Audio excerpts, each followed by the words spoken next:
যুগে যুগে যেসব কারণে পরিবর্তিত হয়েছে পুলিশের পোশাক। গত 5 আগস্ট শেখ হাসিনা সরকারের পতনের পর 7 দিন পুলিশকে প্রকাশ্যে দেখা যায়নি।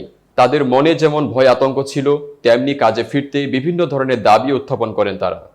এরই মধ্যে পোশাক, লোগো পরিবর্তন সহ অন্তর্বর্তী সরকার থেকে নানা আশ্বাস পেয়ে কাজে ফিরছে পুলিশ। তবে এখন পুলিশের যেসব বিষয়টি সবচেয়ে আলোচনায়, তা হলো কেমন হবে পুলিশের পোশাক। একসময় বাংলাদেশের পুলিশের পোশাকের রং ছিল খাকি।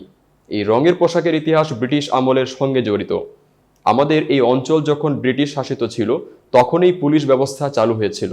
তবে প্রথম দিকে কোনো নির্ধারিত পোশাক ছিল না। কিছু সময় পর তাদের জন্য সাদা পোশাক করা হয়। কিন্তু এই পোশাক নিয়েও একটা সমস্যা দেখা দেয়।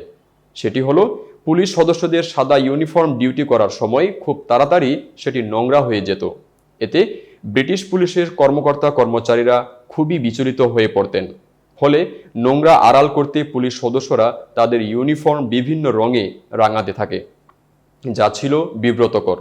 1847 সালে ব্রিটিশ অফিসার স্যার হ্যারি লুমস ড্যানের পরামর্শে পুলিশের ইউনিফর্মটি হালকা হলুদ এবং বাদামি রঙে রাঙানো হয়েছিল।